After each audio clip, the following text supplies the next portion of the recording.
রাজধানীর পাশের জেলা গাজীপুর ও আশুলিয়ার সাম্প্রতিক চিত্র এটি। বেতন ভাতা না পেয়ে সড়ক দখল করে আন্দোলন করে কয়েকটি তৈরি পোশাক কারখানার শ্রমিকরা।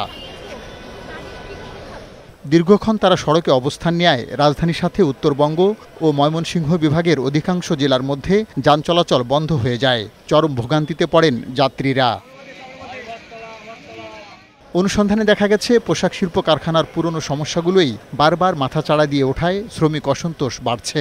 এর মধ্যে প্রধানতম কারণ সময়মতো শ্রমিকের বেতন ভাতা না দেয়া। অন্যান্য কারণের মধ্যে শ্রমিকের সাথে দুর্ব্যবহার, ওভারটাইম না দেয়া, বেতন বৃদ্ধি না করা, ছুটি না দেয়া অন্যতম। তা সমাধানেও নানা প্রতিশ্রুতি থাকে, তবে অনেক ক্ষেত্রে তা বাস্তবায়ন হয় না বলেও অভিযোগ রয়েছে। শ্রমিক নেতারা বলছেন, বেতন ভাতাসহ শ্রমিকের প্রাপ্য সুবিধা প্রদানের প্রতিশ্রুতি পূরণ না করায় বিভিন্ন শিল্প কারখানায় শ্রমিক আন্দোলনের ঘটনা ঘটে। এর পাশাপাশি শ্রমিকের ন্যায্য দাবি আদায়ে কোনো সংগঠন না থাকাকেও দায়ী করেন তারা। এখনো পর্যন্ত বাংলাদেশের 20% মালিকরাই নিজেরা জানেন না যে 18 দফা চুক্তিটা কি, যেটা তাদেরকে কারখানা বাস্তবায়ন করতে হবে।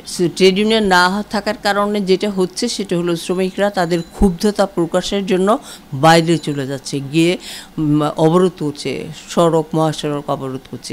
কিন্তু ট্রেড ইউনিয়ন অধিকার থাকলে তারা ফ্যাক্টরির ভেতর বসে আলোচনা করে সেটা সমাধান করতে পারত। দেশের 4000 পোশাক কারখানার মধ্যে গাজীপুর ও আশুলিয়াতে গড়ে উঠেছে প্রায় 2100-র মতো কারখানা। লাখ লাখ শ্রমিকের এই কর্মক্ষেত্র মহাসড়কের পাশে গড়ে ওঠায় যে কোনো আন্দোলনকে বেগবান করতে শ্রমিকদের সড়ক দখলের প্রবণতা কাজ করে বলেও মনে করেন শ্রম ও কর্মসংস্থান মন্ত্রণালয়ের সচিব। আমরা কিন্তু প্রত্যেকটা কেস টু কেস অ্যাড্রেস করছি। যারা দেশটাকে অস্থির করতে চায়, ইভেন মনে করেন যে যারা একটা সময় এই জায়গাটাতে নেতৃত্ব দিয়েছে, তারা অনেক ক্ষেত্রেই সেখানে হয়তো বা শ্রমিকদের উস্কানি দিচ্ছে এবং সেই রকমের তথ্য আমাদের কাছে বিভিন্নভাবে আসছে।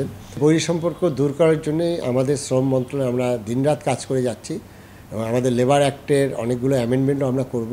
দীর্ঘদিনের এই সংকট সমাধানে ILO এর নির্দেশনা অনুযায়ী শিগগিরই শ্রম আইন সংশোধন করা হচ্ছে বলেও জানান শ্রম সচিব। পার্থ রহমান, বৈশাখী সংবাদ, ঢাকা।